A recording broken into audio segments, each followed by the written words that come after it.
Medium size na hipon ang gamit natin sa resepeng ito. Umpisahan natin sa paglilinis ng hipon.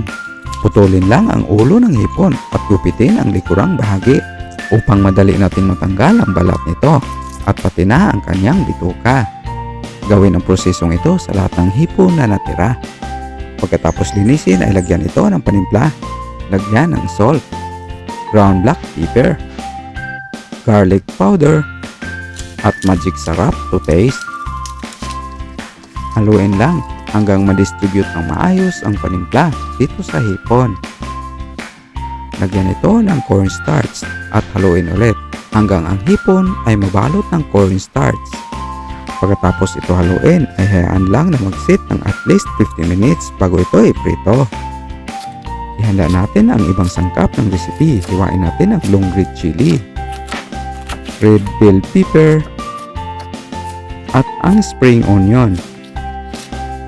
Pagkatapos hiwain ang mga gulay ay nagpainit na tayo ng mantika para i-blanch muna ito. Iprito lang saglit, hanguin agad at itabi muna. Isunod na natin sa pagprito ang mga hipon. Iprito lang natin to ng ilang minuto over high heat. Antayin lang na mag-iba ang kulay ng hipon. Once nag-light orange na ito at crispy, ay hanguin agad para hindi ito mag-overcook. Ilagay lang sa lalagyan na pwede mag-drip ang excess oil.